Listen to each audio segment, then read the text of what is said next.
Sa harap ng altar, hindi pangako kundi pagkapahiya ang natanggap ni Livia. Wala kang kwenta'y sigaw ni Enrique sabay punit sa kanyang barong pangkasal na gawa ng sariling ina. Habang nagtatawanan ang mga Vargas, isang bilyonaryo ang biglang humakbang upang balutin siya ng kalinga. Ang telang punit ay magiging mitya ng paghihiganti. Sino ang tunay na magnanakaw ng dangal? Kaya ba ng pag-ibig na tahiin ang pusong sadyang nilapastangan? Hindi kita pakakasalan, Livia. Look at yourself. Akala mo ba talaga ay papayag akong maging bahagi ng marangal naming pamilya? Ang isang basurang gaya mo. Ang bawat salitang binitawan ni Enrique ay tila mga patalim na bumaon sa puso ni Livia, mas masakit pa kaysa sa anumang sugat sa balat. Sa gitna ng marangyang Manila Cathedral, sa harap ng daan-daang bisita at sa paanan ng altar, kung saan dapat sana ay magsisimula ang kanilang buhay, tumigil ang mundo ni Livia. Ang hawak niyang kumpol ng puting rosas ay dahan-dahang nanghina sa kanyang pagkakahawak hanggang sa malaglag ang mga ito. Sa malamig na sahig ang mga talulot ay nagkalat gaya ng kanyang mga pangarap. Tumingin si Livia sa kanyang suot na gown. Ito ay hindi lamang isang damit. Ito ay bunga ng isang taong pagtitiyaga. Bawat borda ay tahi ng pagmamahal ng kanyang inang si Rosa, na ngayon ay malabo na ang paningin. Naalala ni Livia kung paano nanginig ang mga kamay ng kanyang ina habang tinatapos ang huling disenyo sa laylayan ng tela, ang bulong nito, na ang gown na ito ang magdadala sa kanya sa kaligayahan. Ngunit ngayon, sa bawat mapanuring mata ng mga Vargas, ang sining ng kanyang ina ay tila naging simbolo ng kanyang kahirapan at pagkukulang. Enrique, please, anong kasalanan ko? Bakit mo ito ginagawa sa harap ng maraming tao? Ang tinig ni Livia ay nanginginig. Halos hindi lumalabas sa kanyang lalamunan na tila may nakabara na malaking bara ng emosyon. Ang kanyang dibdib ay sumisikip, bawat hininga ay isang pakikibaka laban sa luhang pilit na kumakawala sa kanyang mga mata.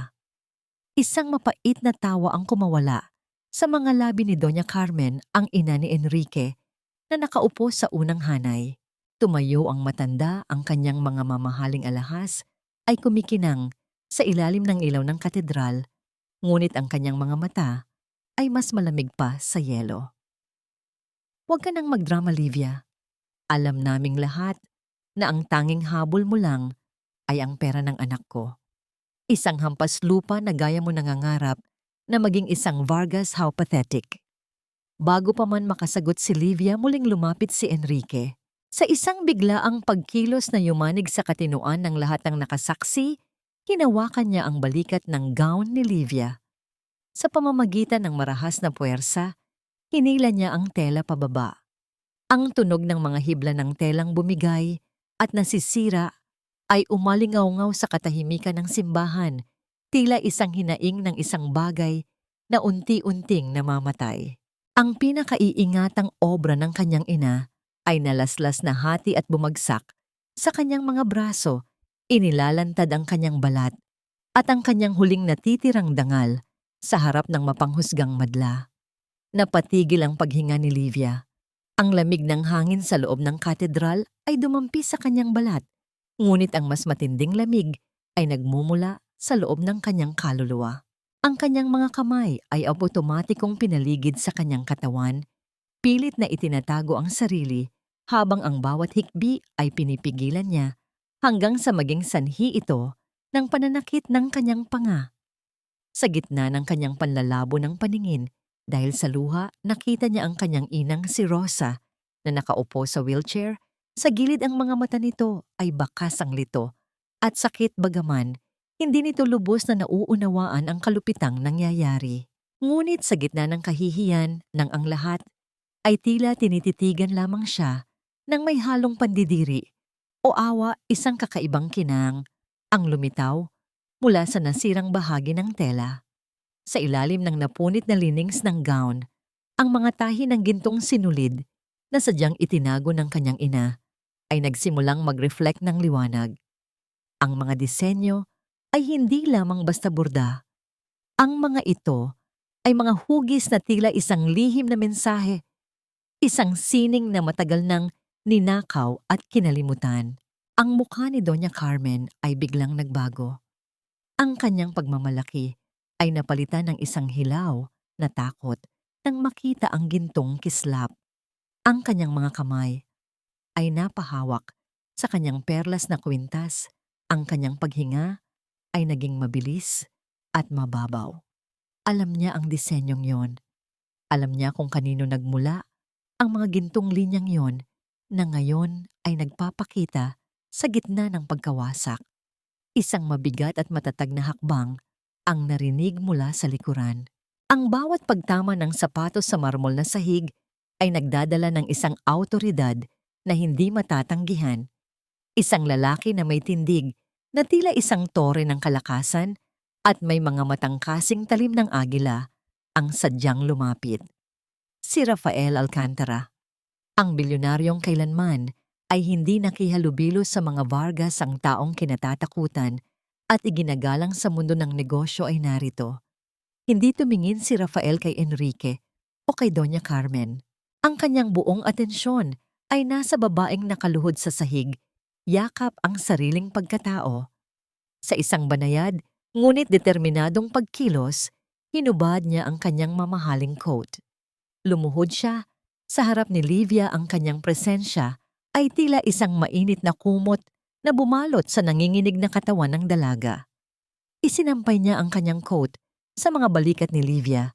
Itinago ang pinsalang ginawa ng kalupitan. "Tumayo ka, Livia!" bulong ni Rafael. Ang kanyang boses ay malalim puno ng isang pangakong hindi pa nabibitawan ngunit nadarama na.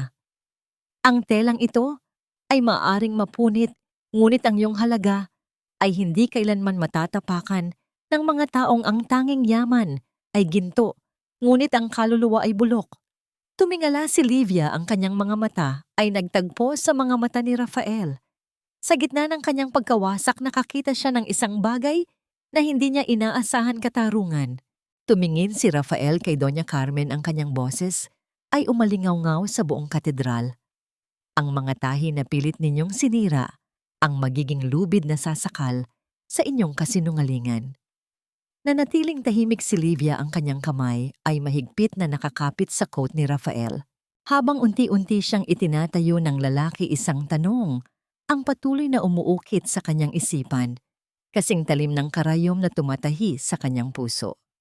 Ito na ba ang katapusan ng kanyang pagdurusa o ang simula ng isang bagong digmaan kung saan ang pag-ibig at paghihiganti ay magiging iisang sinulid na lamang? Lumalayas na kayo ngayon din. Hindi namin kailangan ng mga iskandalosa at magnanakaw dito sa building na ito. Ang boses ng landlord ay tila isang malupit na hatol na pumunit sa katahimikan ng pasilyo. Habang hawak ni Livia ang hawakan ng wheelchair ng kanyang inang si Rosa, naramdaman niya ang panginginig ng sariling mga tuhod. Wala pang ilang oras matapos ang malagim na eksena sa katedral, ang galamay ng mga Vargas ay mabilis na kumilos upang tuluyan silang itapon sa kalsada. Ang kanilang mga gamit na kakaunti lamang at luma ay nakasalansan na sa labas ng pintuan, tila mga basurang wala ng halaga. Niyakap ni Livia ang kanyang sarili, nadarama ang kapal ng coat ni Rafael na nakapatong pa rin sa kanyang mga balikat. Ang bango ng lalaki, isang halimuyak ng mamahaling kahoy at katiyakan, ay pilit na humahalo sa amoy ng paparating na ulan at alikabok. Ito na lamang ang tanging bagay na nagpoprotekta sa kanya mula sa ganap na pagkawasak. Ang kanyang gown, ang nasirang pangarap na gawa sa seda at gintong sinulid, ay nakasilid sa isang plastic bag na parang isang bangkay na itatapon. "Please, Mang Cardo, kahit bukas na lang po.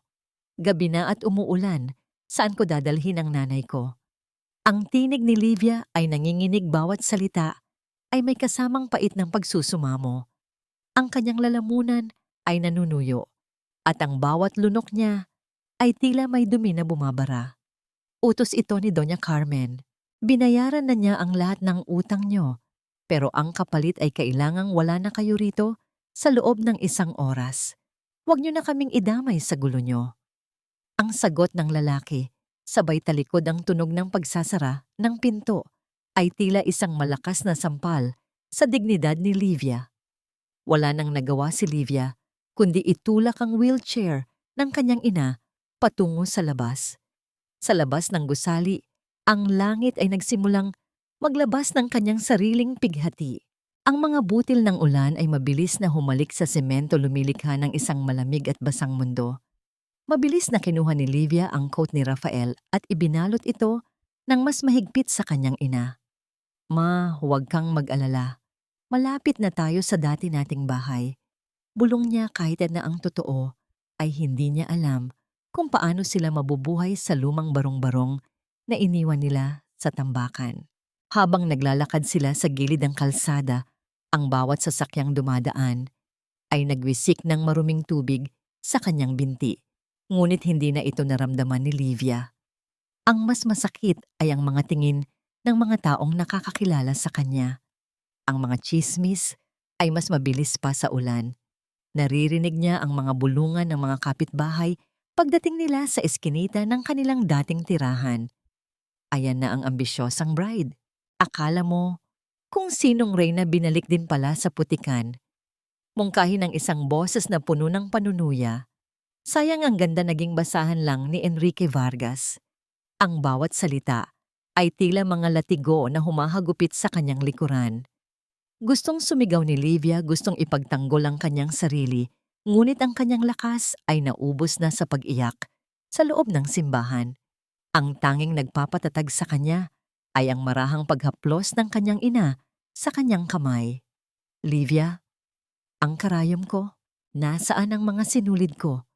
Tanong ni Aling Rosa sa gitna ng kanyang pagkalito. Nang makarating sila sa kanilang lumang bahay, isang maliit na espasyo na gawa sa pinagtagpi-tagping yero at kahoy, bumigat ang dibdib ni Livia. Pumasok siya sa loob, umaasang kahit papaano ay may masisilungan silang maayos.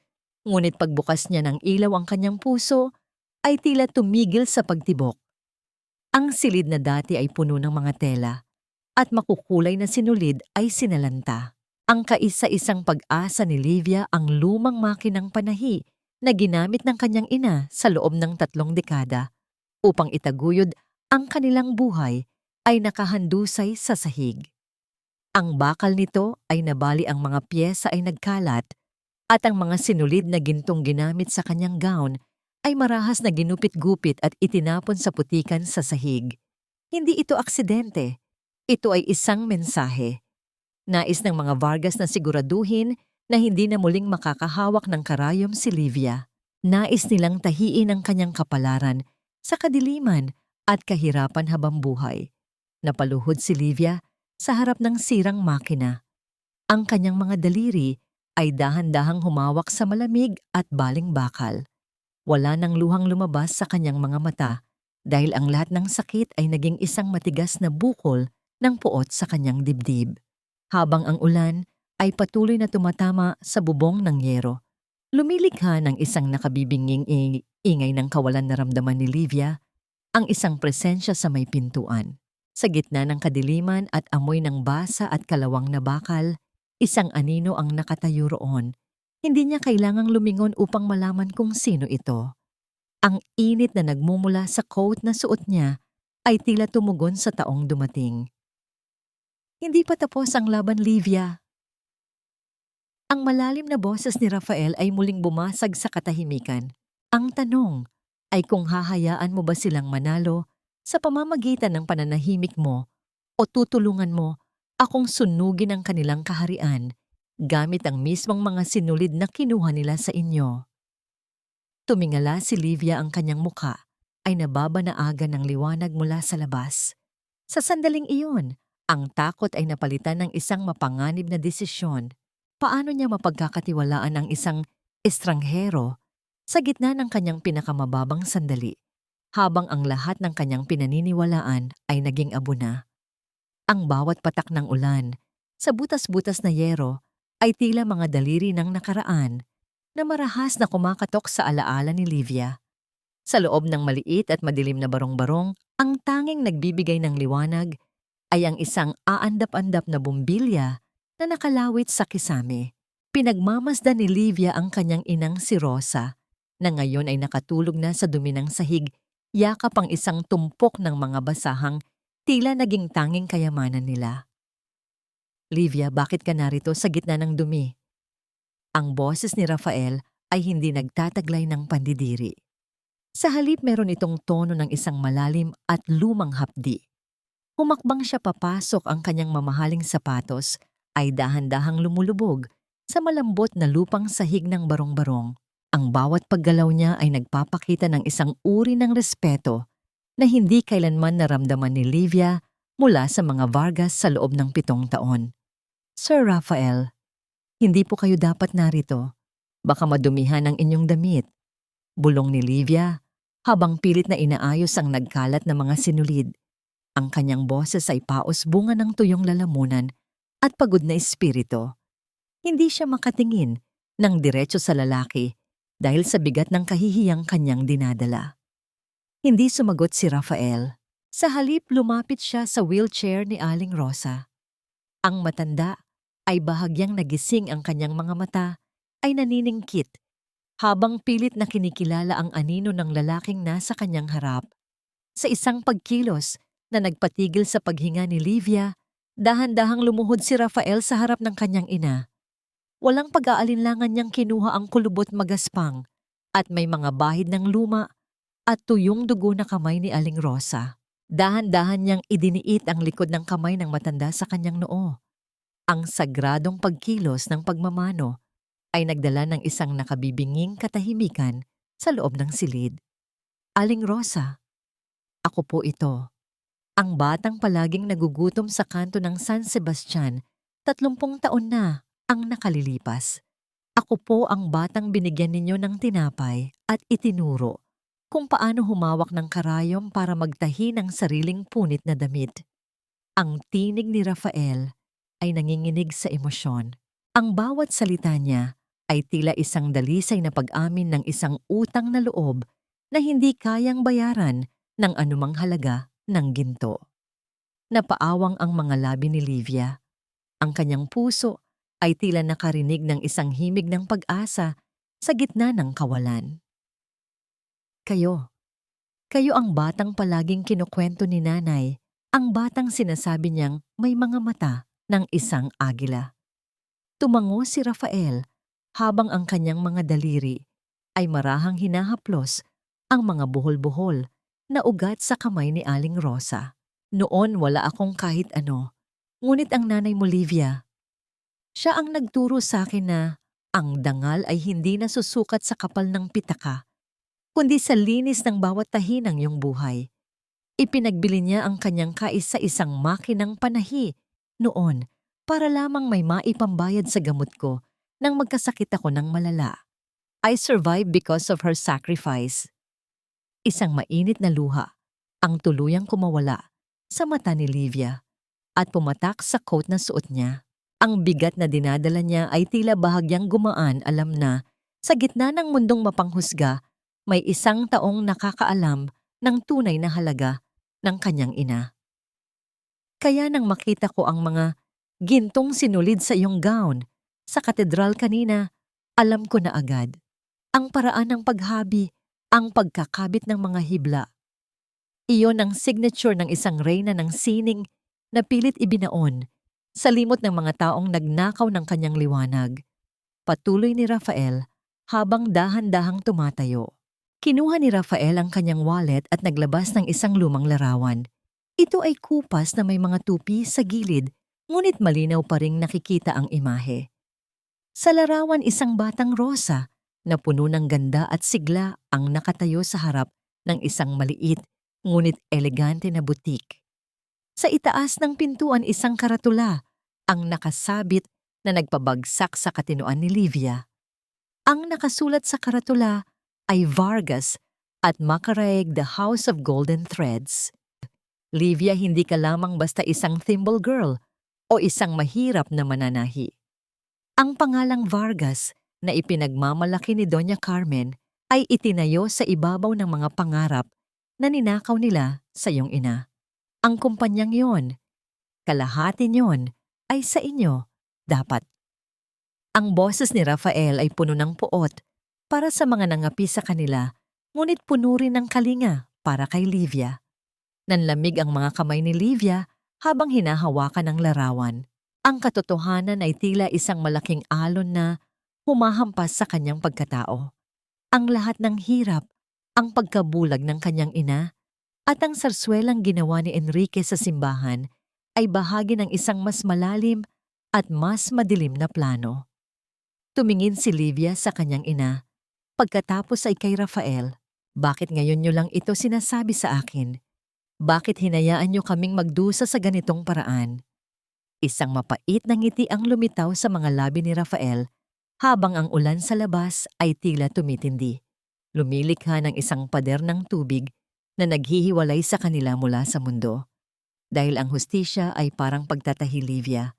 Hindi mo maaaring madaliin ang bawat tusok. Ngunit ngayon na ang mga Vargas mismo ang pumunit sa huling hibla ng inyong pasensya, oras na para simulan nating tahiin ang kanilang katapusan.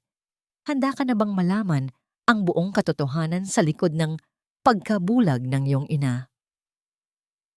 Napahawak si Livia sa kanyang dibdib, nadarama ang mabilis na tibok ng kanyang puso na tila isang tambol na nagbabadya ng digmaan. Ano pang lihim ang itinatago ng mga Vargas at hanggang saan ang kayang gawin ni Rafael upang tuparin ang kanyang utang na loob? Ang sikat ng araw sa madaling araw ay hindi nagdala ng init, kundi lalo lamang nitong inilantad ang dumi at pighati sa loob ng barong-barong ni Livia. Ang halumigmig ng basang lupa ay nanunuot sa bawat sulok humahalo sa amoy ng kalawang at luma. Habang maingat na pinupunasan ni Livia ang mukha ng kanyang natutulog na ina, isang anino ang humarang sa pintuan, tila isang madilim na ulap na bumalot sa kanilang munting silid. Hindi ito si Rafael. Ang bango ng lavender at mamahaling pabango na pumasok sa loob ay hindi na babagay sa lugar na yon. Ito ay isang banyaga at mapang-aping halimuyak.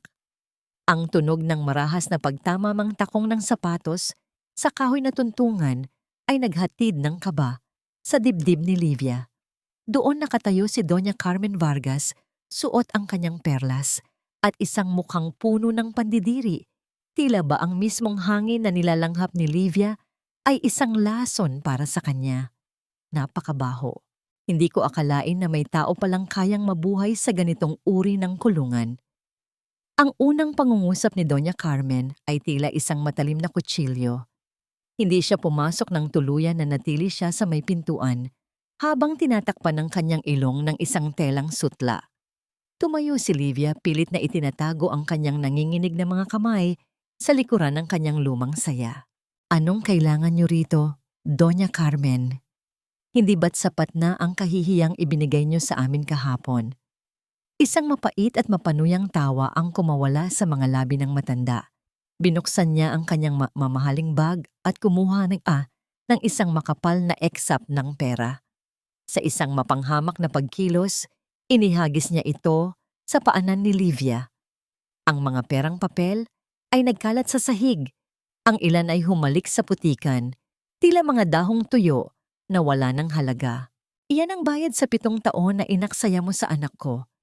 Take it and disappear, Livia. Umalis kayo sa Maynila at wag na kayong babalik. Wag niyo nang subukang gamitin ang basurang gown na yon para takutin ako.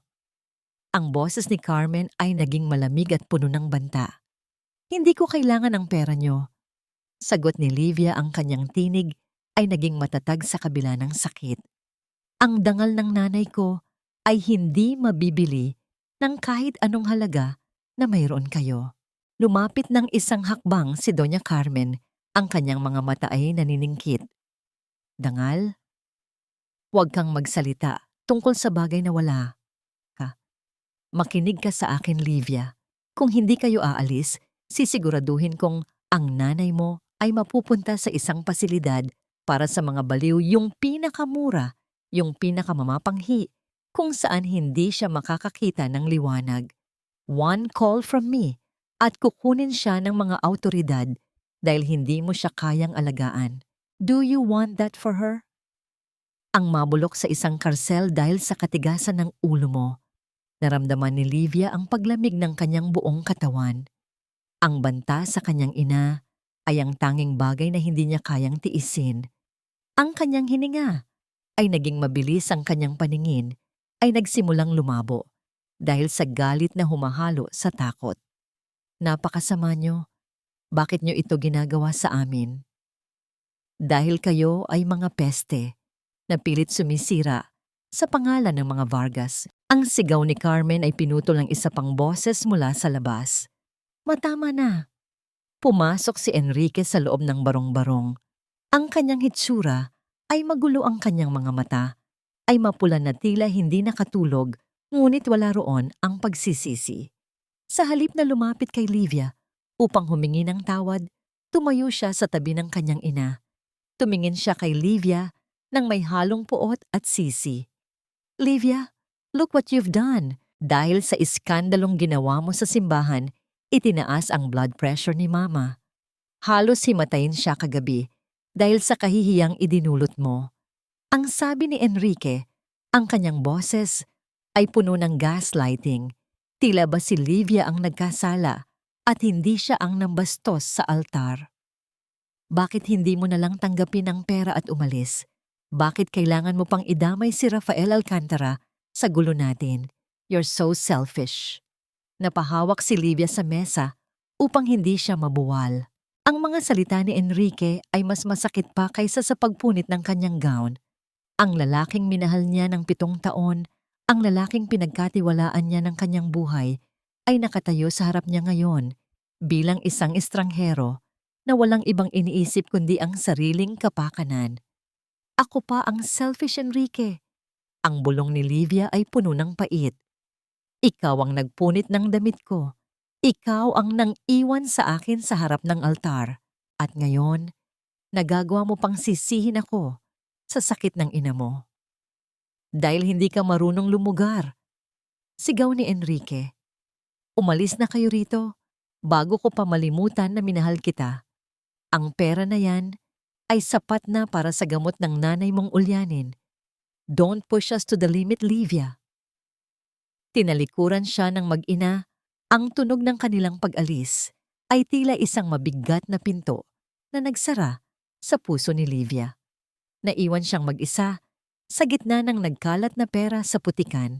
Ang bawat sentimo sa sahig ay tila tumatawa sa kanyang kahirapan. Nilapitan ni Livia ang kanyang ina na nagising dahil sa ingay, at sa unang pagkakataon, naramdaman niya ang isang uri ng pagkapuot na kailanman ay hindi niya akalaing kaya niyang madama. Kinuha niya ang isang piraso ng perang papel, pinagmasdan ang maruming mukha nito, at dahan-dahang pinunit ito sa dalawa.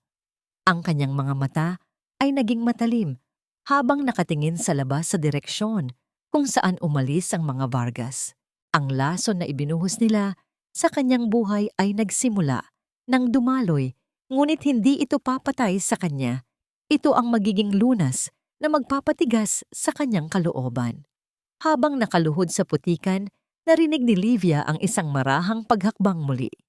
Ngunit sa pagkakataong ito, hindi ito ang bango ng lavender. Ito ay ang amoy ng pag-asa. Si Rafael ay nakatayo sa malayo, pinapanood siya nang may tahimik na paggalang.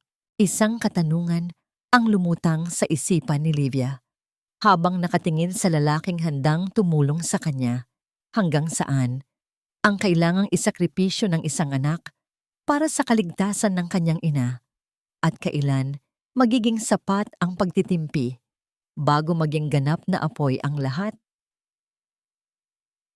Ang sikat ng araw na tumatagos sa mga butas ng yero ay tila mga daliri ng liwanag na pilit binubuhay ang namatay na pag-asa sa loob ng barong-barong.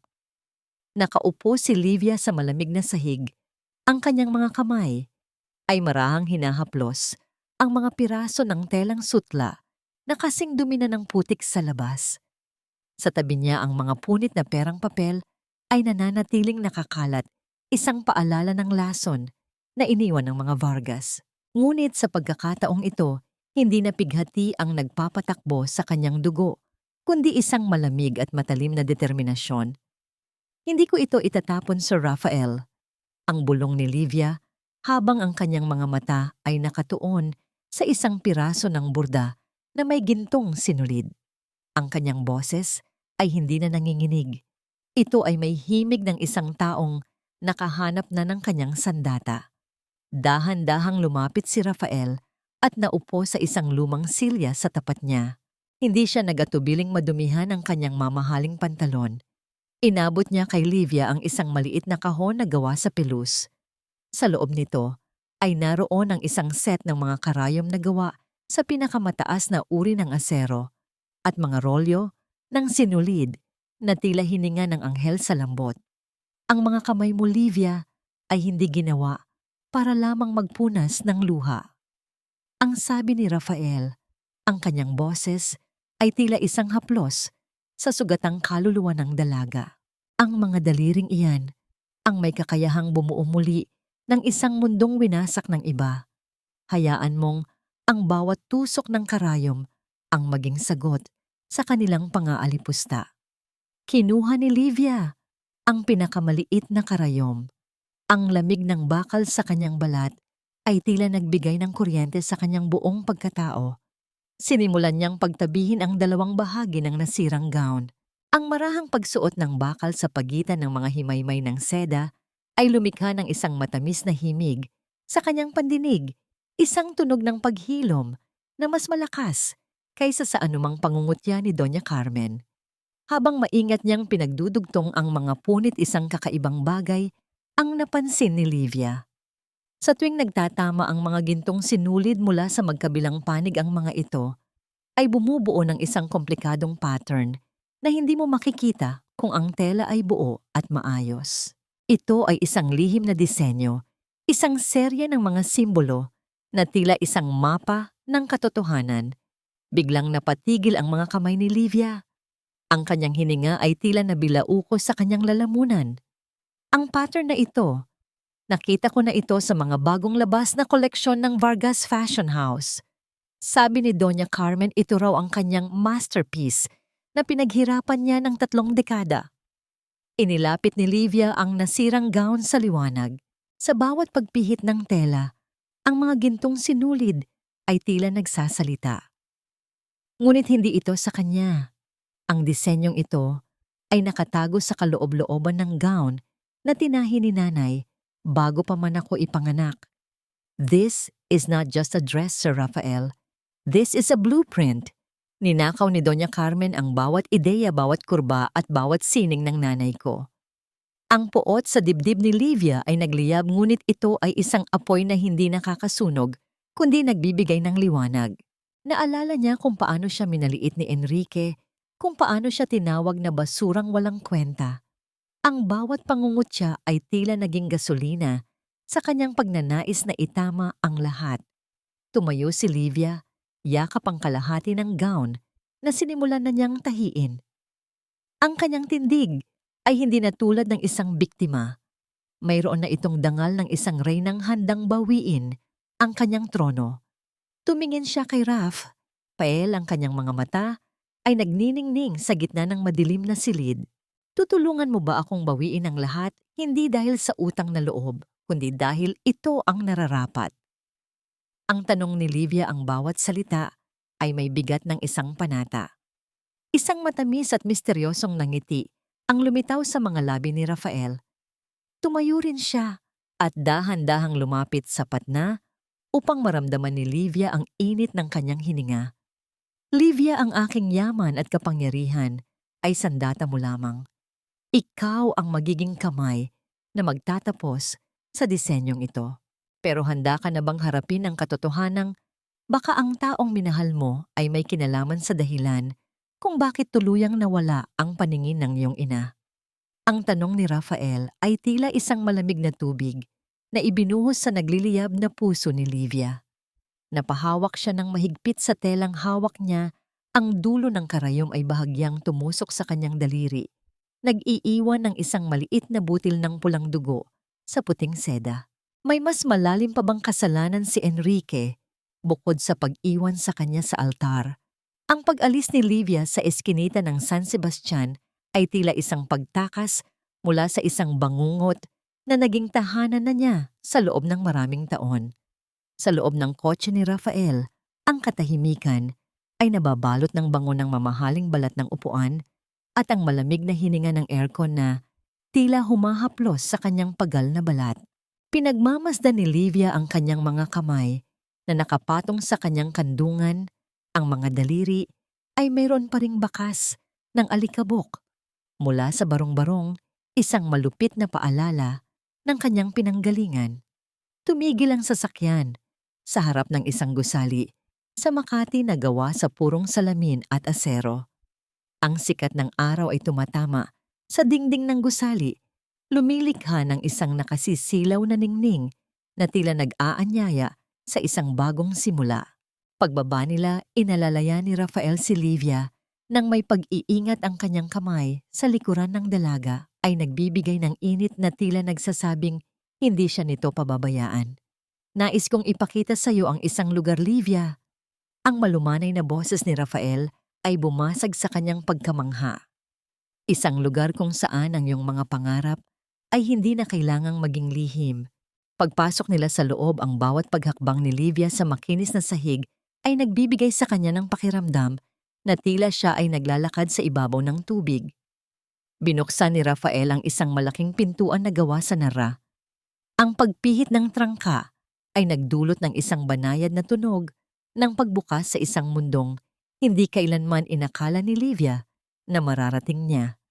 Ito ay isang siungmay o atelier na puno ng liwanag. Ang mga dingding ay napapalibutan ng mga estante na puno ng mga rolyo ng pinakamahuhusay na tela seda, satin organza, at mga telang lino na mula pa sa iba't ibang panig ng mundo. Sa gitna ng silid ay naroon ang isang modernong makinang panahi, ngunit sa tabi nito ay nakapwesto rin ang isang antigong makinang depadjak na kamukhang-kamukha ng sa kanyang ina, maayos na nilinis at pinakintab. Sir Rafael, para saan po ang lahat ng ito? Ang tanong ni Livia, ang kanyang tinig ay halos isang bulong, habang ang kanyang mga mata ay nagsimulang mangilid ng luha. Sa sobrang tuwa. This is for you, Livia, at para sa iyong ina. Sagot ni Rafael habang dahan-dahang lumalapit sa kanya. Hindi ito limos. Ito ay investment para sa sining na matagal nang ninakaw sa inyo. Dito ang bawat disenyo mo ay protektado. Dito ikaw ang masusunod. Hindi napigilan ni Livia na lumapit sa mga tela. Hinaplos niya ang isang pulang seda. Ang lambot nito ay tila isang kalinga sa kanyang mga daliri. Sa gitna ng kanyang kagalakan, naramdaman niya ang presensya ni Rafael sa kanyang likuran. Hindi niya kailangang lumingon upang malaman na nakatitig ito sa kanya ng may malalim na paghanga. Wait! Meron lang akong aalisin. Bulong ni Rafael. Naramdaman ni Livia ang pagtigil ng kanyang hininga nang maramdaman ang malalambot na daliri ni Rafael sa gilid ng kanyang tainga. Ang paglapit ng lalaki ay nagdala ng isang init na nagpabilis sa pintig ng kanyang puso, tila isang mabilis na tambol na tumitibok sa kanyang dibdib. Dahan-dahang hinawi ni Rafael ang isang hibla ng buhok ni Livia at kinuha ang isang piraso ng gintong sinulid na sumabit doon mula pa sa kanyang barong-barong. Nanatiling malapit ang mukha ni Rafael sa kanya. Ang kanilang mga mata ay nagtagpo. At sa sandaling iyon, ang lahat ng ingay ng mundo sa labas ay nawala. Ang tanging narinig ni Livia ay ang sarili niyang paghinga at ang banayad na pagdaloy ng hangin sa loob ng silid. Mayroon sa mga mata ni Rafael na nagsasabing higit pa sa utang na loob ang dahilan ng kanyang pagtulong.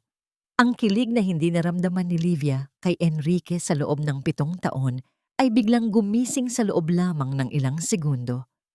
Huwag mong hahayaang dumi ang makita nila sa iyo, Livia. Ang sabi ni Rafael, ang kanyang boses ay naging malalim at puno ng emosyon. Dahil sa mga mata ko, ikaw ang pinakamagandang obrang nakita ko. Umatras ng bahagya si Rafael, ngunit ang kislap sa kanyang mga mata ay nanatili. Bahagyang umiwas ng tingin si Livia nadarama ang pamumula ng kanyang mga pisngi.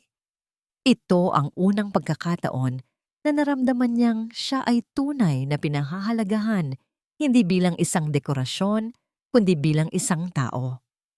Ngunit ang matamis na sandali ay nabasag ng maramdaman ni Livia ang pagyanig ng kanyang lumang telepono sa ibabaw ng mesa.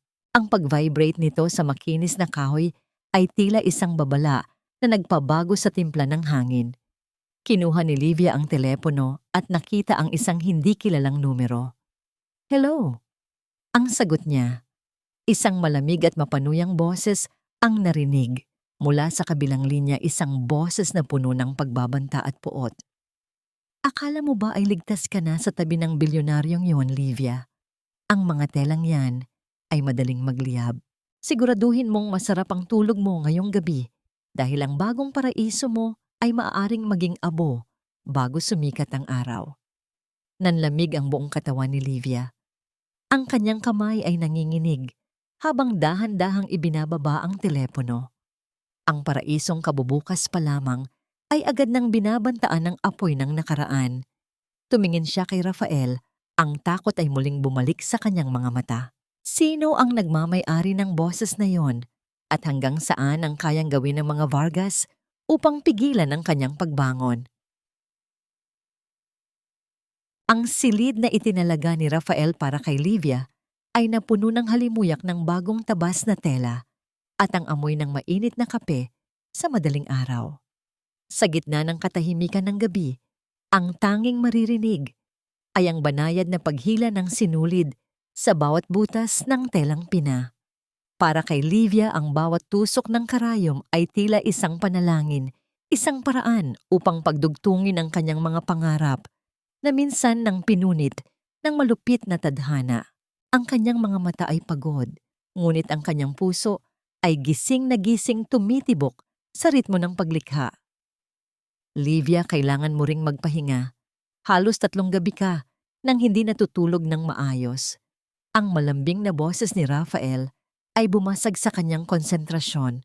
Hindi na malaya ni Livia na nakatayo na pala ang lalaki sa kanyang likuran. Dala nito ang isang balabal na lana na dahan-dahan nitong isinampay sa kanyang mga balikat. Ang init na nagmula sa balabal ay agad na dumaloy sa kanyang buong katawan, tila isang yakap na nagbibigay ng lakas. Napalingon si Livia at nakita ang pag-aalala sa mga mata ni Rafael. "I can't stop now, Rafael. Madam Beatrice is expecting this Filipiniana tomorrow for the gala. Ito ang kauna-unahang pagkakataon na may naniwala sa akin matapos ang lahat ng nangyari." Bulong ni Livia, ang kanyang tinig ay may halong pait at determinasyon. "I need to prove that my mother's teachings are not just remnants of the past." Ngumiti si Rafael, isang nangiting tila nagbibigay ng liwanag sa madilim na sulok ng kanyang pagkatao. "You don't need to prove anything to anyone, Livia. Your work speaks for itself. But remember, a master's hands need rest to stay precise." Dahan-dahang hinawakan ni Rafael ang kamay ni Livia na may hawak na karayom. Ang init ng palad nito ay naghatid ng isang kuryenteng tila nagpatigil sa mundo ng dalaga. Sa sandaling iyon, ang takot mula sa banta ng apoy noong nakaraang gabi ay pansamantalang nawala. Ang kilig na kanyang nadarama ay hindi gaya ng kay Enrique na puno ng pagdududa. Ito ay isang pakiramdam ng kaligtasan at matinding respeto. Kinabukasan, sa isang marangyang pagtitipon sa Grand Ballroom, ang lahat ng mata ay natuon sa isang babae. Si Madam Beatrice, ang isa sa pinakamaimpluwensyang pilantropo sa bansa, ay pumasok na suot ang obra ni Livia. Ang Filipiniana ay gawa sa pinong-pina na may mga burdang kalado na tila mga pakpak ng paru-paro sa ganda. Ngunit ang pinakanakamamangha ay ang mga gintong sinulid na sadyang inihabi sa laylayan na kumikinang sa tuwing tinatamaan ng ilaw ng chandelier. Ang bawat paggalaw ni Madam Beatrice ay tila isang tula. Ang mga tao ay nagsimulang magbulungan, nagtatanong kung sino ang bagong designer na nakagawa ng ganoong klaseng sining. Ang pangalang Livia Macareg ay nagsimulang gumapang sa mga labi ng mga makapangyarihang tao, Tila isang lihim na ngayon lamang nabunyag sa mundo. This is exquisite. The detail is unlike anything I've seen in years. It reminds me of the old Vargas style, but with more soul, mungkahi ng isang kilalang fashion critic habang hinahaplos ang tela. Sa kabilang dako ng ballroom nakatayo si Doña Carmen Vargas. Ang kanyang mukha ay tila naging isang maskarang gawa sa bato sa tindi ng galit at inggit. Ang kanyang mga kamay ay mahigpit na nakakapit sa kanyang wine glass. Ang kanyang mga kuko ay tila ibig bumaon sa kristal. Nakikita niya ang kanyang pinakaimportanteng kliyente na pinupuri ang gawa ng babaeng kanyang itinapon sa putikan. Who is this designer, Carmen? Akala ko ba ikaw ang may monopoly ng ganitong klaseng burda? Tanong ng isa niyang kaibigan nang may halong panunuya. Hindi nakasagot si Carmen. Ang kanyang dibdib ay sumisikip sa matinding kahihiyan. Alam niya ang bawat tahi na yon. Alam niya na ang gintong sinulid na yon ay ang mismong pirma ni Rosa Macareg na pilit niyang ninakaw at ibinaon sa limot. Ang tagumpay ni Livia ay tila isang malakas na sampal na yumanig sa kanyang imperyo. Habang nagpapatuloy ang gabi, isang assistant ang mabilis na lumapit kay Doña Carmen at may ibinulong. Ma'am, 3 sa ating mga VIP clients ang nag-cancel ng kanilang mga orders para sa susunod na buwan. Nabalitaan po nila ang tungkol sa bagong atelier sa Makati. Ang baso sa kamay ni Doña Carmen ay hindi nakayanan ang tindi ng kanyang panggigigil. Ang marahang pagbasag ng kristal ay nagdulot ng pagkakatapon ng pulang alak sa kanyang mamahaling gown, tila isang mantsa ng dugo na hindi na mabubura. Ang bawat piraso ng basag na kristal ay nagpapakita ng kanyang sariling pagkagapi. Samantala sa isang tahimik na balkonahe, pinagmamasdan ni Rafael si Livia mula sa malayo. Nakita niya ang isang maliit na ngiti sa mga labi ng dalaga habang tinatanggap ang mga papuri. Ngunit ang kanyang kagalakan ay panandalian lamang nang mapansin niya ang isang lalaking nakatago. Sa anino ng mga column, may hawak na kamera at tila may sinusulat sa isang notebook.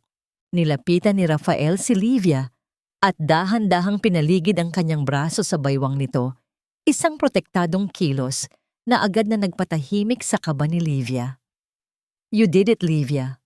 The world now knows your name. But at what cost, Rafael? Tanong ni Livia, ang kanyang mga mata ay bakasang takot habang nakatingin sa direksyon ni Doña Carmen.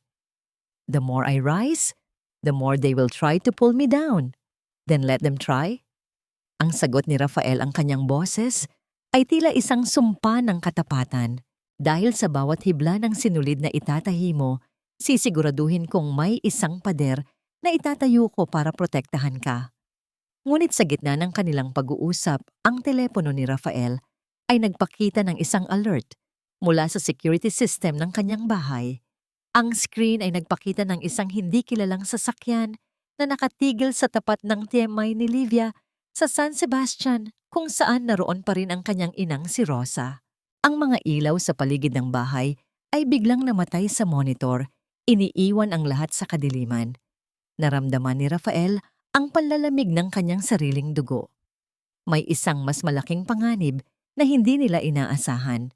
Magagawa ba nilang protektahan ang kanilang bagong tagumpay kung ang buhay ng taong pinakamahalaga kay Livia ay muling itinataya sa isang laro ng paghihiganti? Ang ulan sa labas ng atelier ay tila isang malungkot na harana na sumasabay sa mabigat na paghinga ni Livia. Habang iniisip ang kaligtasan ng kanyang ina sa San Sebastian, isang pamilyar na anino ang humarang sa may salaming pintuan ng kanyang bagong tanggapan. Ang amoy ng alak at mamahaling sigarilyo ay pumasok sa silid nang bumukas ang pinto. Dala ang isang multo mula sa nakaraan na akala ni Livia ay tuluyan na niyang naibaon. Si Enrique, ang lalaking nambasag sa kanyang puso sa harap ng dambana, ay nakatayo roon, magulo ang buhok, at may mga matang namumugto sa espiritu ng alak. Ang kanyang mamahaling Amerikana ay may mga mantsa ng ulan. Tila ba ang kalangitan mismo ay nagnanais na linisin ang kanyang dumi, ngunit bigo. Livia, please, kailangan nating mag-usap. Ang boses ni Enrique ay paos puno ng isang desperation na tila nanggaling sa kaloob-looban ng kanyang pagkatao. Hindi gumalaw si Livia. Ang kanyang mga kamay ay nananatiling nakahawak sa isang piraso ng telang seda. Ang dulo ng karayom ay bahagyang nakabaon sa kanyang balat bilang paalala ng sakit. Wala na tayong dapat pag-usapan, Enrique. Lahat ng kailangan mong sabihin ay narinig ko na sa katedral. Hindi mo naiintindihan. Ginawa ko lang yon dahil kay Mama. Binantaan niya ako, Livia. Sabi niya ay tatanggalan niya ako ng mana at sisirain ang buhay mo kung itutuloy ko ang kasal. Seryeng pagpapaliwanag ni Enrique habang pilit na humahakbang papalapit. Ang bawat pagtapak niya sa makinis na sahig ay nag-iiwan ng bakas ng putik, tila isang pagsalakay sa malinis na mundo ni Livia. Mahal pa rin kita. I was a coward, I know. Pero please, bumalik ka na sa akin. Iiwan ko ang lahat pati si Mama para sa'yo. Isang mapait na tawa ang kumawala sa mga labi ni Livia. Ang kanyang dibdib ay sumisikip sa matinding puot na humahalo sa awa. Paano nagagawang baluktutin ng lalaking ito ang katotohanan? Ang 7 taon na inilaan niya para sa kanya ay tila naging isang malaking biro sa loob lamang ng ilang sandali.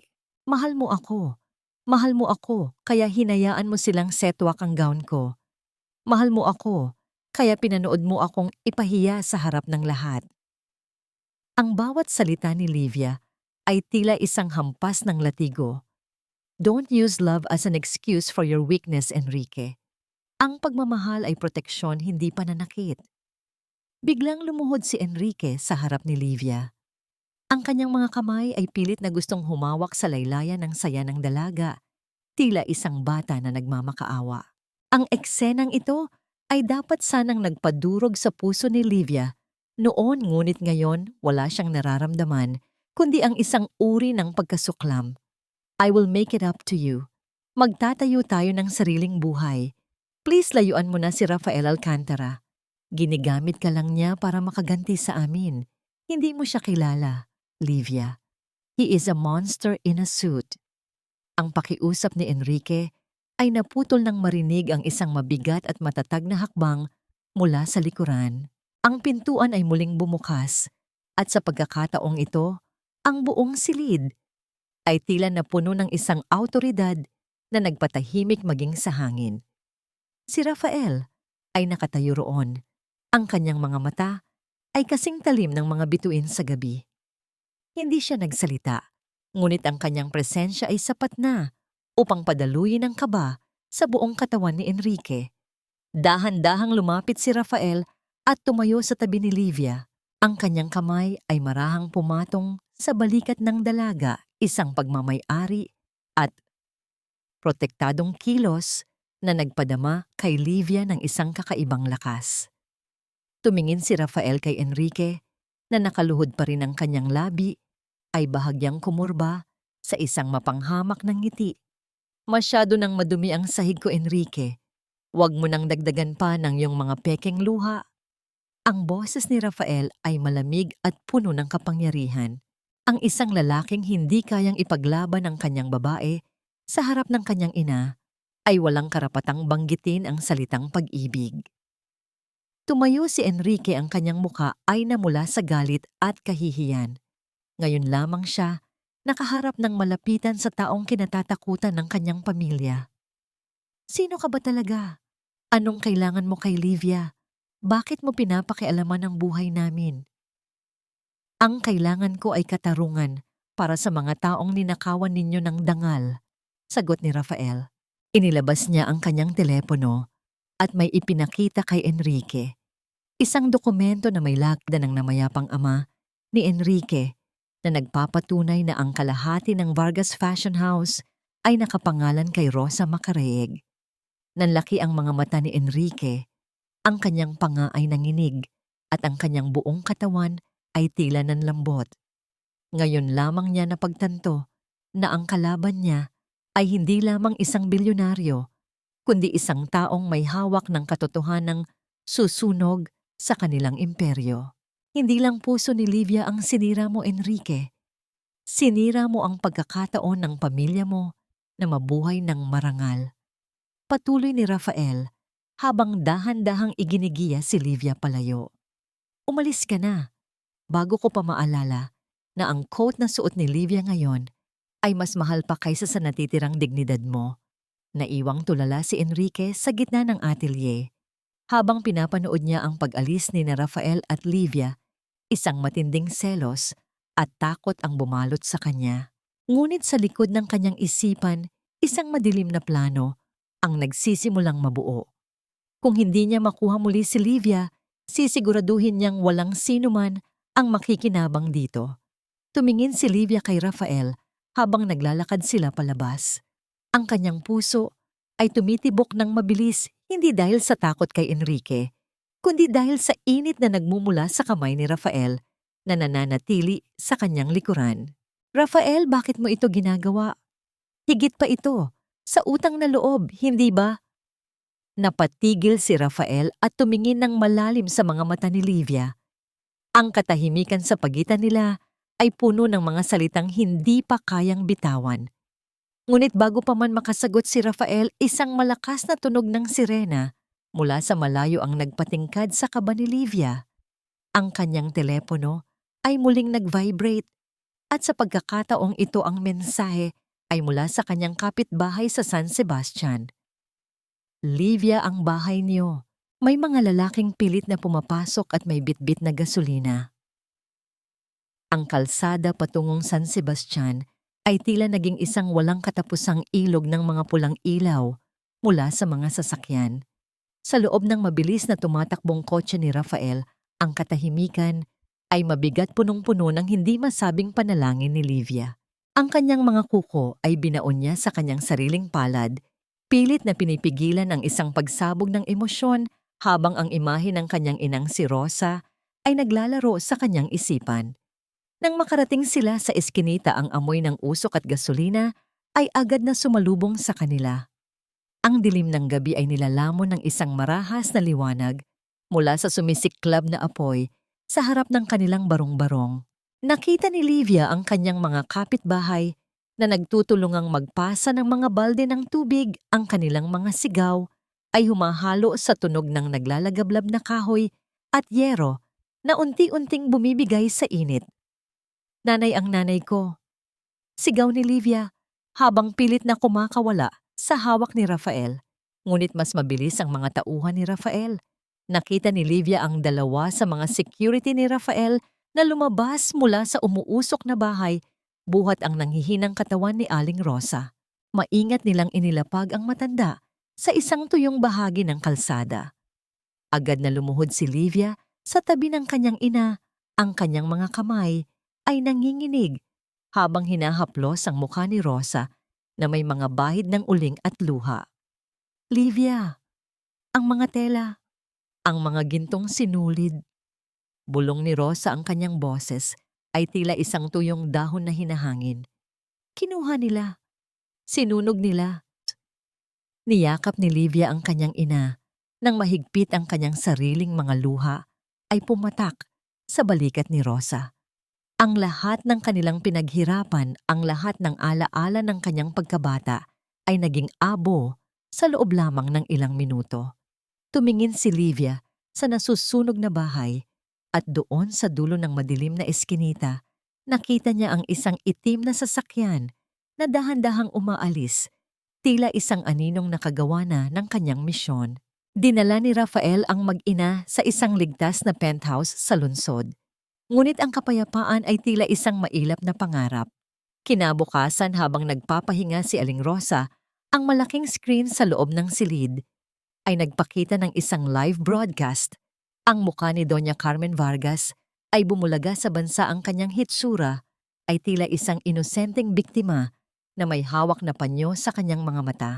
Ang babaeng nagngangalang Livia Macaraeg ay hindi lamang isang gold digger na nanggulo sa kasal ng aking anak. Ang sabi ni Carmen, sa harap ng mga kamera, ang kanyang boses ay puno ng mapanlinlang na pait. Siya rin ay isang magnanakaw. Ninakaw niya ang mga lihim na paktaw ng aming pamilya at ginamit ang pangalan ng bilyonaryong si Rafael Alcantara upang takutin kami. Ang bawat disenyong ipinagmamalaki niya ay pag-aari ng Vargas Fashion House. Ang gaslighting ni Doña Carmen ay tila isang lason na mabilis na kumalat sa social media. Ang mga komento ng publiko ay naging matalim at mapanghusga. Si Livia na biktima ng sarswela sa altar ay biglang naging kontrabida sa mata ng madla. Ang bawat tagumpay niya noong nakaraang gabi ay tila naging isang mantsa sa kanyang pagkatao. Hindi totoo yan. Sinungaling siya. Ang sigaw ni Livia habang nakatingin sa TV, ang kanyang dibdib, ay tila sasabog sa tindi ng kawalang katarungan. Sa gitna ng kanyang hinagpis isang mahinang paggalaw, ang naramdaman niya mula sa tabi.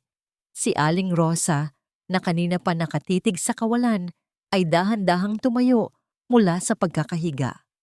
Ang kanyang mga mata na karaniwan ay malabo at walang pokus ay tila nagkaroon ng isang kakaibang ningning.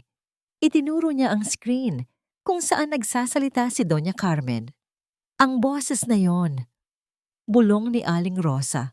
Ang kanyang katawan ay nagsimulang manginig, hindi dahil sa takot, kundi dahil sa isang alaala na pilit bumabangon mula sa kadiliman.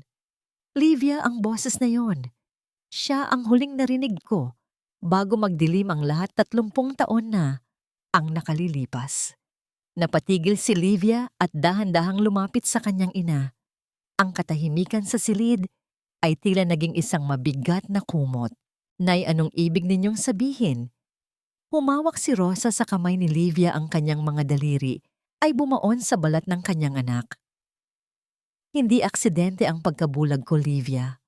Ang babaeng yan, si Carmen. Siya ang nag-utos na itapon ng asido sa aking mukha dahil tumanggi akong ibigay sa kanya ang mga gintong sinulid. Siya ang pumatay sa liwanag ng aking mga mata. Ang bawat salita ni Rosa ay tila isang kulog na yumanig sa buong pagkatao ni Livia. Ang matagal nang nakabaong katotohanan ay lumabas na sa wakas, mas masakit at mas madugo kaysa sa anumang sugat. Tumingin si Livia kay Rafael na kanina pa nakikinig sa pinto. Ang mukha ni Rafael ay naging kasing talim ng asero. Ang kanyang kamao ay nakakuyom ng mahigpit.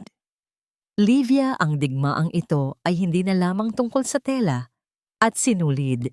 Ang malalim na boses ni Rafael ay umalingaw-ngaw sa silid. Ito ay tungkol sa isang buhay na ninakaw at isang katarungang 30 taon nang naghihintay na tahiin. Ngunit sa gitna ng kanilang pagpapasya, isang mensahe ang dumating sa telepono ni Livia mula sa isang hindi kilalang source. Isang video clip na nagpapakita kay Enrique Vargas na may kausap na mga lalaki sa tapat ng kanilang barong-barong ilang minuto bago ito magliyab. Ang taong minahal ni Livia ay hindi lamang naging duwag siya na ngayon ang naging mitya ng kanilang kamatayan. Handa na ba si Livia na harapin ang katotohanang ang bawat alaala niya kay Enrique ay kailangan na niyang sunugin upang mabigyang daan ang isang paghihiganti na walang ititira? Ang Grand Ballroom ng Manila Diamond Hotel ay nagniningning sa ilalim ng dambuhalang mga chandelier na gawa sa purong kristal. Ang bawat kislap ng ilaw ay tila sumasalamin sa kapangyarihan at yaman ng mga taong naroroon, ang mga elitista, ang mga politiko, at ang mga haligi ng industriya ng fashion. Sa gitna ng lahat nakatayo si Doña Carmen Vargas, suot ang isang itim na gown na tila balat ng isang ahas sa kintab habang tinatanggap ang mga papuri ng madla para sa kanyang bagong koleksyon na tinatawag niyang Golden Legacy. Thank you everyone. Ang koleksyong ito ay alay ko sa kasaysayan ng sining ng aming pamilya. Ang sabi ni Carmen, ang kanyang boses ay puno ng kaplastikan habang humahawak sa kanyang wine glass. Ngunit ang kagalakan sa kanyang mukha ay biglang naglaho nang bumukas ang dambuhalang pintuan ng ballroom. Ang lahat ng atensyon ay nalipat sa isang babaeng naglalakad ng mag-isa patungo sa gitna ng silid. Hindi ito ang Livia na nakita nilang umiiyak sa katedral. Ngayon, si Livia ay suot ang isang puting Filipiniana na tila gawa sa mga ulap sa lambot Ngunit may bitbit siyang isang bagay na nagpatahimik sa buong paligid, ang kanyang punit-punit na gown mula sa kasal na hindi natuloy. Huwag kang mapagkunwari, Doña Carmen. Ang boses ni Livia ay umalingaw-ngaw malinaw at matatag, tila isang kampana sa katahimikan. Ang sinasabi mong legacy ay isang malaking kasinungalingan na itinayo sa ibabaw ng dugo at luha ng aking ina. Isang bulong-bulungan ang mabilis na kumalat sa silid, tila isang hanging mabilis na nagpapalit ng direksyon. Ang mga kamera ng mga mamamahayag ay agad na tumutok kay Livia. Lumapit si Carmen, ang kanyang mukha ay namumula sa galit at takot. Security! Bakit hinayaan ninyong makapasok ang magnanakaw na ito? Layas, Livia. Wala kang karapatang yurakan ang okasyong ito. Magnanakaw, isang mapait na ngiti ang lumitaw sa mga labi ni Livia. Tingnan ninyong mabuti ang gown na ito. Ang gown na pinunit ng iyong anak sa harap ng dambana. Itinaas ni Livia ang mga piraso ng tela.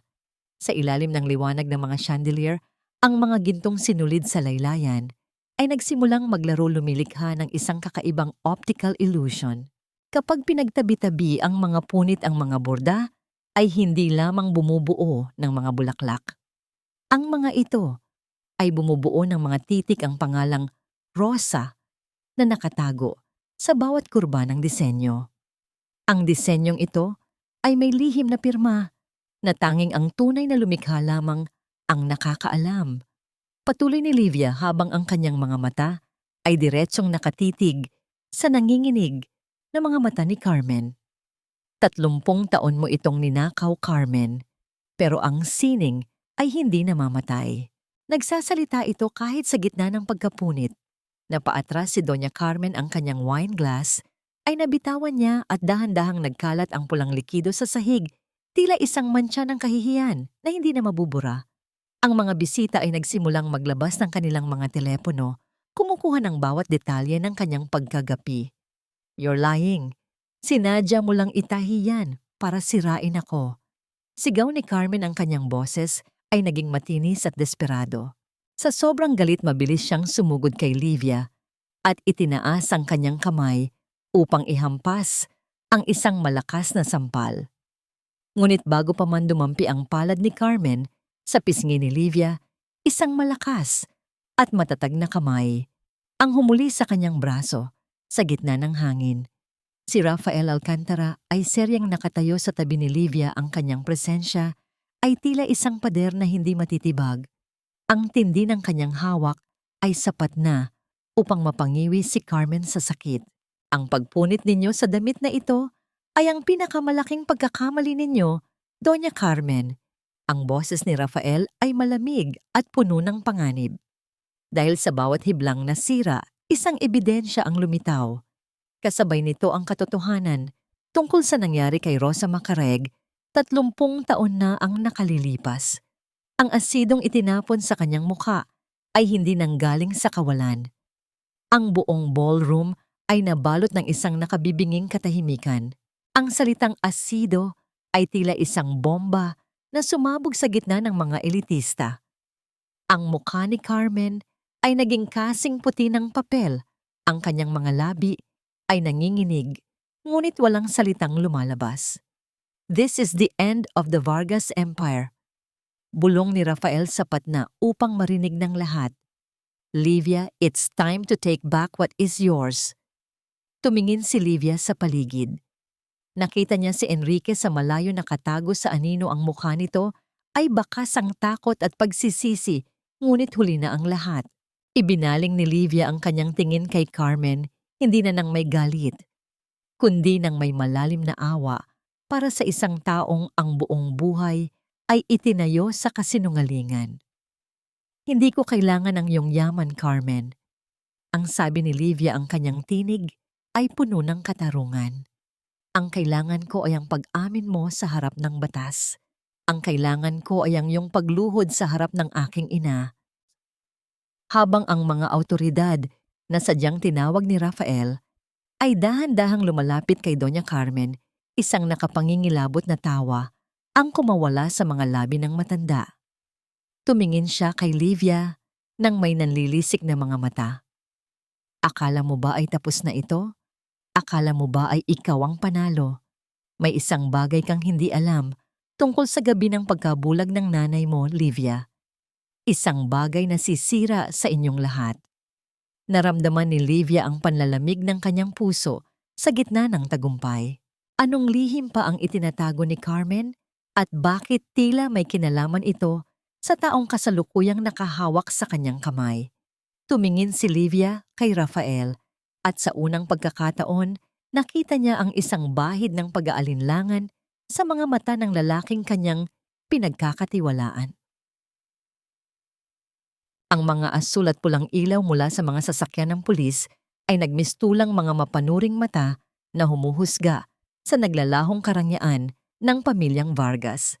Sa labas ng Katedral ng Kapangyarihan na kanilang itinayo, ang ingay ng mga mamamahayag at ang walang katapusang pag-ilaw ng mga kamera ay tila mga kulog na nagbabadya ng isang malaking pag-unaw. Habang inaalalayan ng mga awtoridad, si Doña Carmen patungo sa naghihintay na sasakyan, ang kanyang mamahaling gown ay sumabit sa pinto, nag-iiwan ng isang mahabang punit, isang huling simbolo ng kanyang tuluyang pagkagapi. Hindi kalayuan nakatayo si Enrique na may mga posas sa kanyang mga pulso. Ang malamig na bakal ay tila humahalik sa kanyang balat, isang paalala ng bawat sentimong ninakaw niya mula sa kumpanya upang tustusan ang kanyang marangyang pamumuhay at mga lihim na utang sa sugal. Ang kanyang mukha ay wala ng bakas ng pagiging matapang. Ang tanging naroon ay ang isang hilaw na takot at ang panginginig ng kanyang mga labi na pilit na bumubulong ng mga salitang walang sinuman ang nais makinig. Livia, tulungan mo ako. Hindi ko alam na aabot sa ganito. Ang sigaw ni Enrique ay umalingaw-ngaw sa gitna ng kaguluhan. Ngunit si Livia ay nanatiling nakatayo sa tabi ni Rafael. Ang kanyang mga mata ay walang emosyon habang pinagmamasdan ng lalaking minsan niyang inakalang magiging katuwang sa habang buhay. Ang kanyang pananahimik ay mas masakit pa kaysa sa anumang mura o sumbat. Kinabukasan ng balita tungkol sa pagbagsak ng Vargas Fashion House ay naging pangunahing paksa sa bawat sulok ng bansa. Ang mga stocks ng kumpanya ay bumagsak ng mas mabilis kaysa sa isang nahulog na bato sa bangin. Ang mga ari-arian ni na Carmen ay isa-isang kinumpiska ng gobyerno. Ang mansyon na dati ay saksi sa kanilang mga mararangyang piging ay binalot ng katahimikan at kadiliman, tila isang libingan ng mga nakaw na pangarap. Dinala ni Rafael si Livia sa presinto kung saan pansamantalang nakakulong si Doña Carmen. Sa loob ng malamig na silid na may amoy ng luma at semento, nakaupo ang dating reyna ng fashion. Wala na ang kanyang mga perlas, ang kanyang buhok ay magulo, at ang kanyang mga mata ay tila mga uling na nagbabaga sa puot. Nang makita niya si Livia, isang mapait na ngiti ang lumitaw sa kanyang mga labi. Nandito ka ba para panoorin ang aking pagdurusa? Ang boses ni Carmen ay paos, tila isang kalawang na bakal na kinakalo sa sahig. Akala mo ba, alam mo ba, ay nakuha mo na ang lahat? Akala mo ba ay ligtas ka na sa mga bisig ng lalaking yan? Nandito ako para sa katarungan ng nanay ko. Sagot ni Livia. Ang kanyang tinig ay tila isang malalim na ilog, kalmado, ngunit may dalang lakas. Ang karma ay hindi natutulog, Carmen. Ang bawat sinulid na ninakaw mo ay naging lubid na ngayon ay nakapulupot sa iyong leeg. Humakbang si Rafael, pasulong ang kanyang mga mata, ay nakatitig ng matalim kay Carmen. Tapos na ang laro mo. Ang lahat ng ebidensya ng iyong mga krimen mula sa pagnanakaw ng disenyo hanggang sa pag-atake kay Rosa Macaraeg ay nasa kamay na ng mga abogado. Isang nakapangingilabot na tawa ang muling kumawala sa mga labi ni Carmen. Tumingin siya kay Rafael. Ang kanyang mga mata ay naging mapanuri at puno ng malisya. Ang akala mo ba, Rafael, ay ikaw ang bayani? Sa kwentong ito, Livia, tanungin mo ang iyong tagapagligtas. Tanungin mo siya kung nasaan ang kanyang ama noong gabing mawala ang paningin ng nanay mo. Naramdaman ni Livia ang biglaang panlalamig ng kanyang mga kamay. Lumingon siya kay Rafael at nakita ang pagtigas ng panga ng lalaki. Ang katahimikan ni Rafael ay tila isang kumpirmasyon na nagpadurog sa puso ni Livia. "Bakit ka tumatahimik, Rafael?" Ang udyok ni Carmen ng kanyang boses ay puno ng tagumpay sa gitna ng kanyang pagkagapi. "Ang asidong ginamit ko, ang tatay ni Rafael ang nagbenta sa akin niyon. Ang perang ginamit ni na Rafael upang itayo ang kanyang imperyo ay nagmula sa mga maruruming transaksyon na kinasangkutan ng kanyang pamilya sa amin. We are all made of the same dirt, Livia."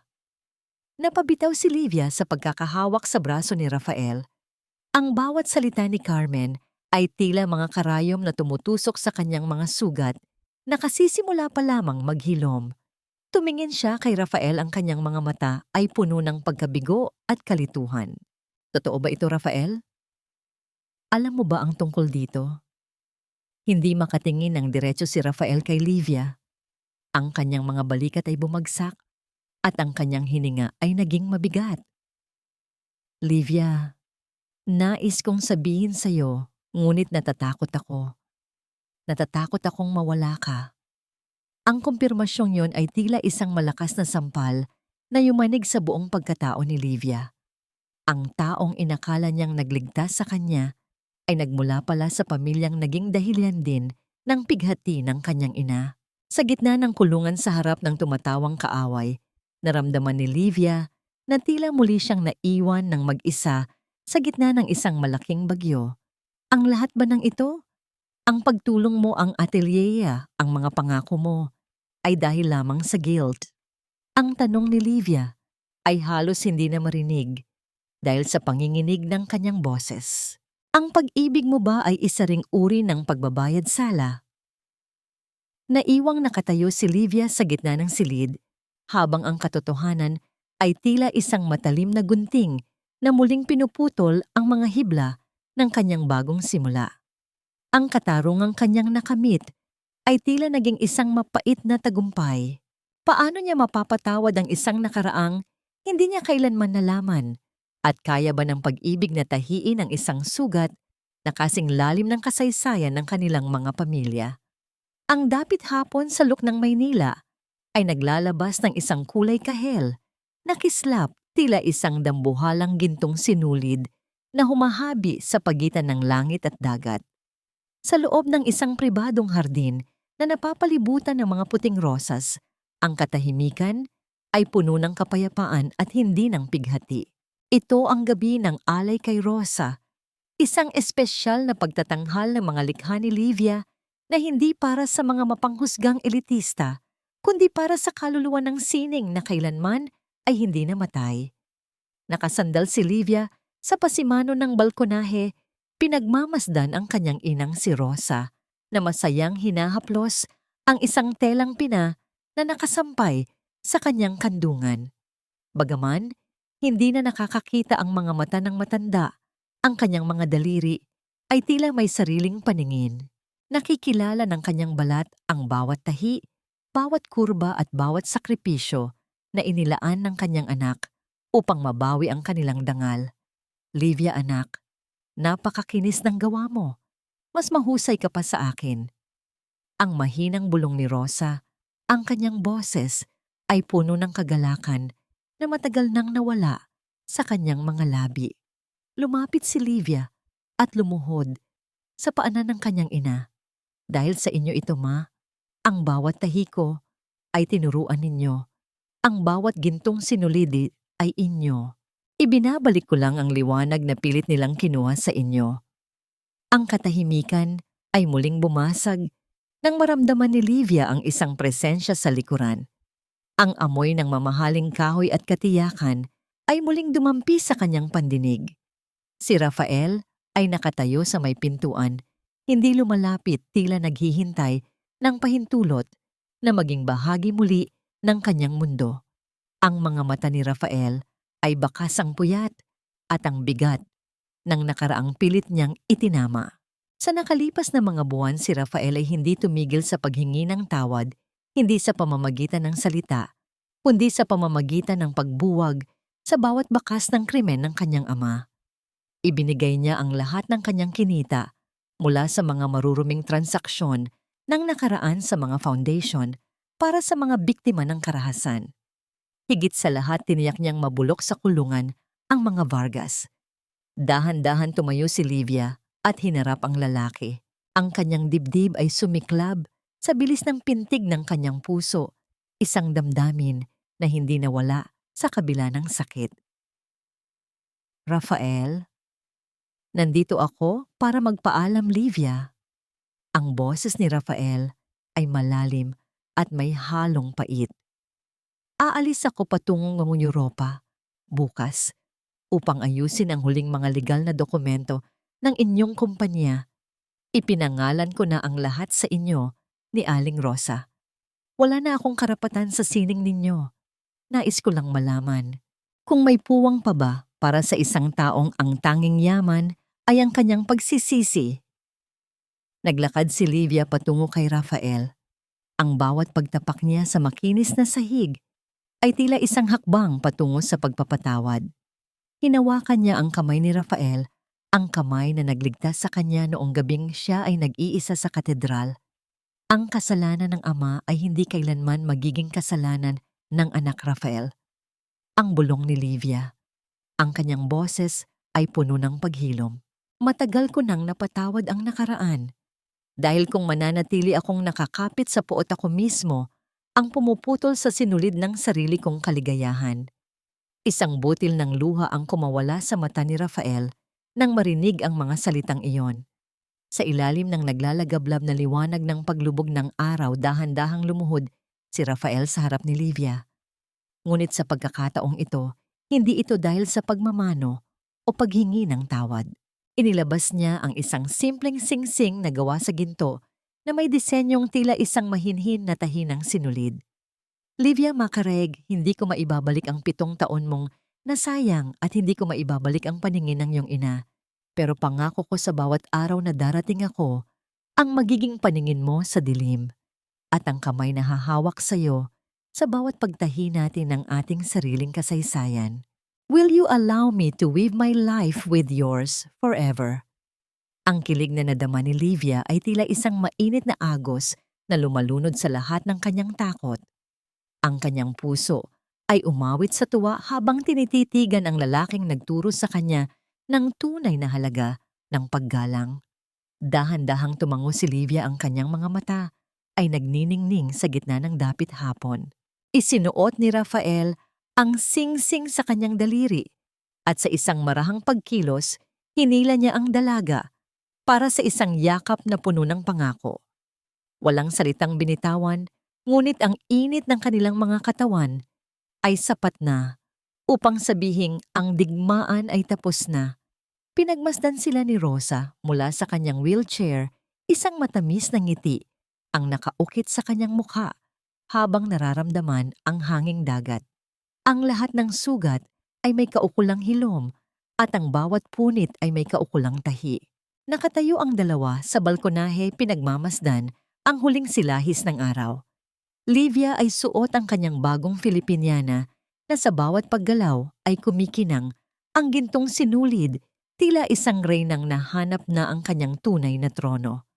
Sa tabi ni Rafael, alam ni Livia na ang kanyang buhay ay hindi na isang trahedya, kundi isang obra maestra na punong-puno ng pag-asa. Ang simoy ng hangin sa dalampasigan ng Batanes ay nagdadala ng amoy ng alat at sariwang damo isang timpla ng kalikasan na tila humahaplos sa bawat alaalang pilit na binuo muli. Sa ibabaw ng isang burol, kung saan ang bawat lunti ang dahon ay sumasayaw sa ritmo ng hangin, nakatayo ang isang puting estruktura na may karatulang yari sa inukit na kahoy, Macareg Heritage House.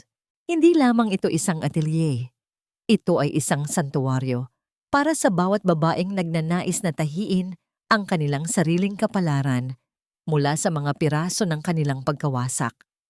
Sa loob ng silid na puno ng sikat ng araw, nakaupo si Livia sa harap ng isang dambuhalang bintana. Ang kanyang mga daliri ay hindi na nanginginig. Sa halip ang bawat paggalaw niya ay puno ng isang uri ng kapayapaan na tanging ang panahon at pagpapatawad lamang ang makapagbibigay. Sa tabi niya ang kanyang inang si Rosa ay mahimbing na natutulog sa isang tumba at tumba. Ang mukha nito ay wala ng bakas ng takot o pagkalito, kundi isang ganap na katahimikan ng isang taong nahanap na ang kanyang tahanan. Pinagmamasdan ni Livia ang isang nakakwadrong larawan sa dingding. Hindi ito larawan ng isang masayang piging, kundi ang mismong punit-punit na gown na suot niya noon sa katedral. Pinanatili niya itong nakadisplay, hindi bilang paalala ng kanyang kahihiyan, kundi bilang patotoo na ang bawat sugat ay maaaring maging isang obra maestra. Ang mga gintong sinulid na dati ay nakatago, ay ngayon ay malayang nagniningning, nagsasalaysay ng kwento ng isang pagbangon na hindi kayang pigilan ng anumang apoy o asido. Handa ka na ba, Livia? Ang malambing na boses ni Rafael ay muling nagpalingon sa kanya. Lumapit si Rafael, suot ang isang simpleng puting barong na may burdang ginawa mismo ni Livia. Ang kanyang mga mata ay nananatiling nakatitig sa dalaga nang may parehong paghanga na nakita ni Livia noong unang gabi sa katedral, ngunit ngayon ay may dagdag na lalim ng isang pag-ibig na napatunayan na ng mga pagsubok. Dahan-dahang hinawakan ni Rafael ang kamay ni Livia, ang kanilang mga daliri ay naglapat tila mga hibla ng sinulid na sadyang itinadhana na maging iisang tela. Handa na ako, Rafael, ang sagot ni Livia nang may matamis na ngiti. Salamat sa hindi pagbitaw kahit iyoong ang tanging hawak ko na lang ay ang aking sariling galit. Ang pag-ibig ay hindi lamang tungkol sa pagsasama sa ilalim ng araw, Livia. Ito ay ang pananatili.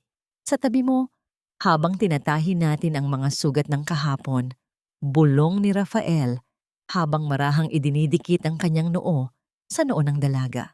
Sa labas ng atelier, ang mga balita tungkol sa mga Vargas ay tila naging malalayong alingaw-ngaw na lamang. Si Enrique ay nagbabayad na ng kanyang mga pagkakamali sa loob ng rehas, habang si Doña Carmen ay namumuhay sa isang madilim at malungkot na silid-yakap ang kanyang mga alaala ng kapangyarihang wala na. Ngunit para kay Livia ang kanilang pagkagapi ay hindi na ang kanyang pangunahing tagumpay. Ang tunay niyang tagumpay ay ang kakayahang gumising sa bawat umaga na wala nang bigat sa kanyang dibdib, ang kakayahang tumingin sa salamin at makita ang isang babaeng buo, marangal at malaya. Habang naglalakad ang dalawa palabas ng atelier upang harapin ang bagong umaga, isang pangkat ng mga batang babae mula sa komunidad ang pumasok upang magsimula ng kanilang aralin sa pagtatahi. Pinanood sila ni Livia ng may pag-asa. Ang sining ng kanyang ina ay magpapatuloy hindi sa pamamagitan ng pagnanakaw, kundi sa pamamagitan ng pagtuturo at pagmamahal. Ang bawat tahi ay may kwento. Ang bawat hibla ay may halaga. At sa huli, ang pinakamatibay na tela ay hindi ang gawa sa sutla o ginto, kundi ang pusong natutong magpatawad nang hindi nalilimutan ang sariling halaga. Ang huling tahi ng dangal ay hindi natapos sa altar, kundi sa bawat araw na pinipili ni Livia na magmahal at mabuhay ng may katotohanan. Sa ilalim ng malawak na langit ng Batanes, ang kwento ni Livia at Rafael ay tila isang walang katapusang tula, isang obra maestrang dahan-dahang hinahabi ng tadhana tahi sa tahi puso sa puso hanggang sa maging isang habambuhay na pagkakaisa.